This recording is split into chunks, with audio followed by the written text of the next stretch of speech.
Сәлеметсіздер ме, құрметті көрермендер? Мен бүгін сіздерге электрофорез, мына электрофорез аппаратын қалай жұмыс істейтінін көрсеткелі отырмын. Сонымен айта кететін жағдай, бұл электрофорезді не үшін қолданамыз? Мысалға, кальцийді көп енді дәрігердің назначить еткеніне қарай көп ампулаларды, дәрілерді біз осы электрофорезбен жібереміз. Неге? Себебі біз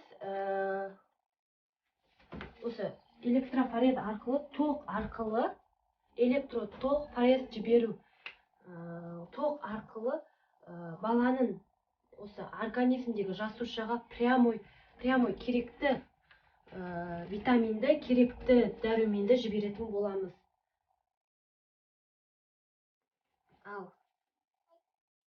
Ал ендеше электрофорез аппаратын қалай жұмыс істейтінін көрсетейін.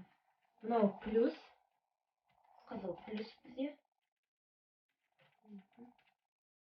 Бұл электрофорез аппараты екі түрі бар. Мынау осылай мен сияқты клиенттердің үйлеріне былай алып жүре беретін, ары-бері алып жүре беретін жеңіл түрі да бұл мендегі. Және стационарный түрі бар, яғни ол ауруханада тұрады. Мына осындай электродтарымызды қапшықтарына салатын боламыз. Қалталарына, электрод қалталарына салатын боламыз.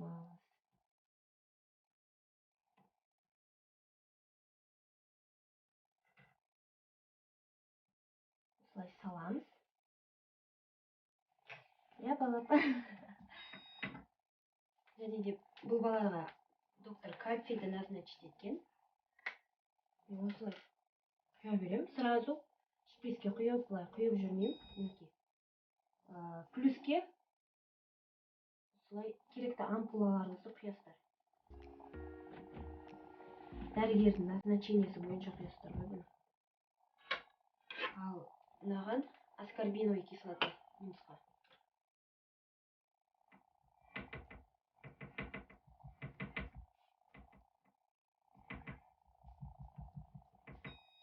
Қазір өте ыңғайлы ғой. Осылай баламызды жатқыздырып, массаждың алдында форезімізді қолданамыз. Қазір ыңғайлы ғой, осылай бала жыбырлап көріп тұрсыздар. Бұны мінекей осылай баланың көтеніне, қазір сіздерге жақыннан видеоға түсіріп көрсетемін. Баланың көтеніне осылай қоямыз.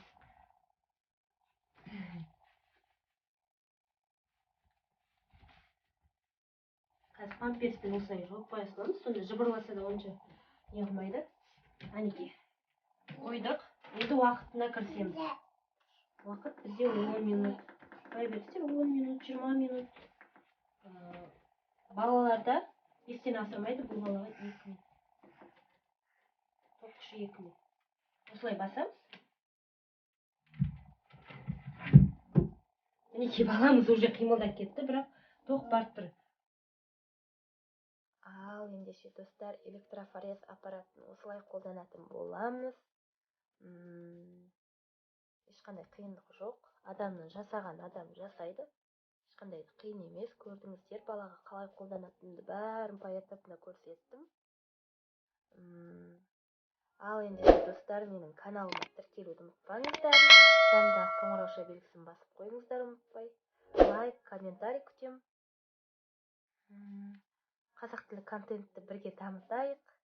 Менің YouTube каналымда сіздерге деген пайдалы видеолар көп алда шығатын. Келесі видеода кездескенше.